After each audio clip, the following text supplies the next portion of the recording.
This is WTVL TV, Channel 12 in Rochester, New York. Coming up next, we have Public Television Logo Evolution. This time, on Connecticut Public Television. Yeah, it's in the New York, it's near the New England area, but it's whatever.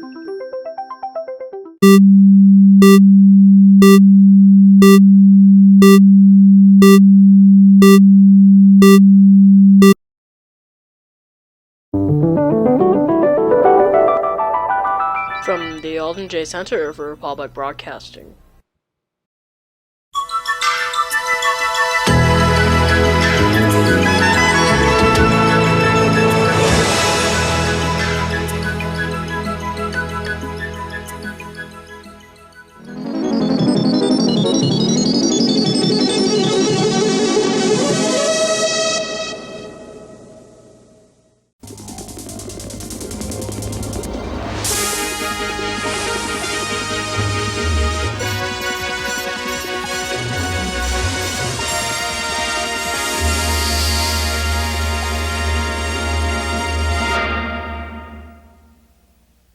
Hey guys, and welcome back to PTLE.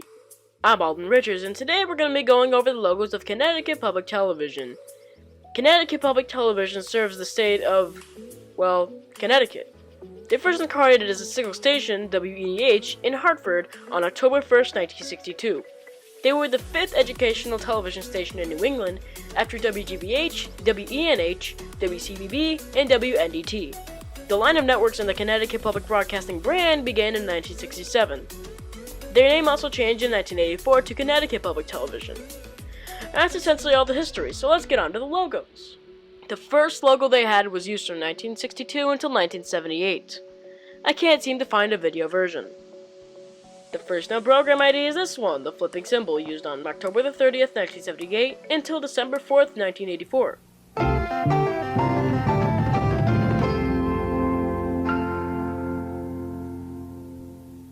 I really like this logo. The music sounds very nice and the animation's pretty good for the time. I wish they could have used this for longer, although the next one is definitely better. The one I'm on about is this one, the 3D symbol. It is used from December 5th, 1984 until 1990. I have three main variants and two other variants. The three main variants I have are a regular variant in 3D, a variant with a spotlight for local programs, and a 2D variant in blue tinted chrome.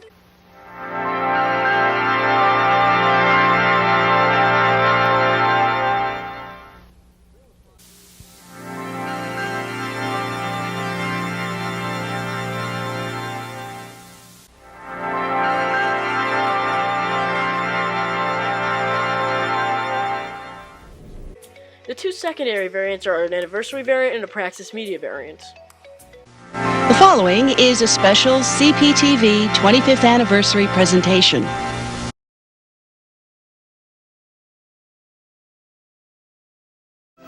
Connecticut Public Television programs are aired on 5 channels throughout the state. These channels are licensed to Hartford, Bridgeport, Norwich, New Haven, and Waterbury. This is CPTV, the Connecticut Public Television Network. This is also WEDH, Channel 24, Hartford, and translator station Channel 12, Waterbury, owned and operated by the Connecticut Educational Telecommunications Corporation, with studios at 24 Summit Street, Hartford, and transmitting facilities atop Avon Mountain and in Waterbury.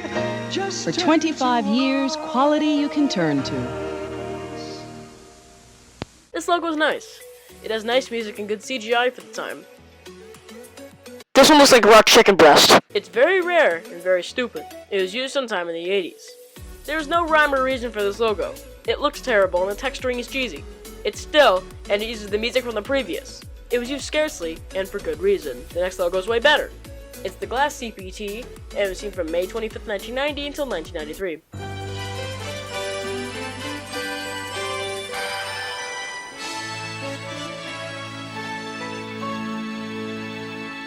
Closing variants also exist. A clever nod to the 1989 PBS logo. The music is also nice, and the animation looks pleasing to the eye. We also have a random logo used at the beginning of the show on the record. I call it the CPTV Slabs, and it was used from 1992 until 1994. The following is a CPTV original.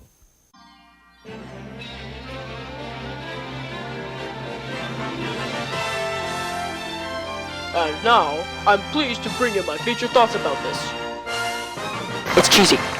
The next one after this is likely the most well-known from the company. It is the exploding dot, used from 1993 until 2004. There are also closing variants, which I only have pictures of.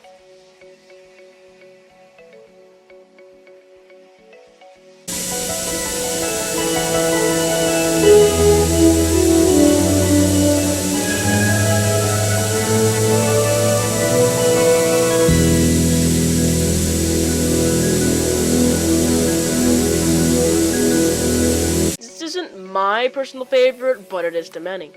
To its credit, it does a good job at marrying scanimation and 3D animation, with the scanimation being the explosion animation. The music also sounds pretty nice. Now, this one ends the scale of the recognizable logos, as these next few I didn't know existed until I visited Deception. This one was used from 2004 until 2009. A production of CPTV Connecticut. Closing versions also appear. I don't know what to think of this. So much happens in such a short time. I also don't get why the symbol is realistic yet the text is 2D and outlined. The announcer sounds like a robot with the new news report DLC installed. The Connecticut text also seems to have a generic font, which to me is one of the worst things to do in a logo. In that case, you'd ask me, why do you use Helvetica in San Francisco? They're generic too. Well, I've almost phased out Helvetica, and San Francisco is basically only used by Apple branding. So yeah, your argument is ruined. Also, I wouldn't say Helvetica is generic because that stupid goddamn Arial font took over its popularity. The last respectable logo for today is this one, used from 2009 till 2013, but lives on as a station ID. There's also a 50th anniversary variant.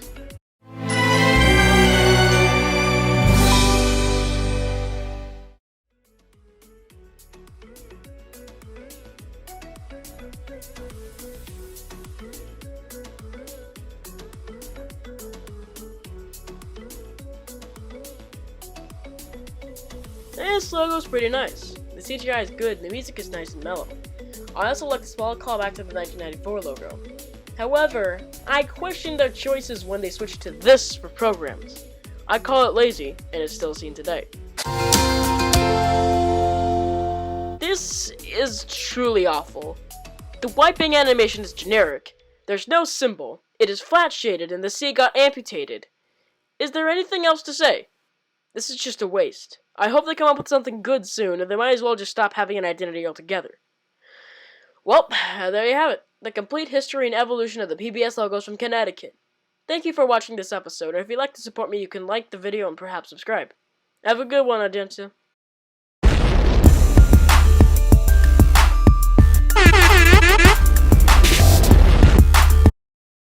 Funding for Public Television Logo Evolution, among other programs on our WTVL, is provided by the Lousy Plains Foundation.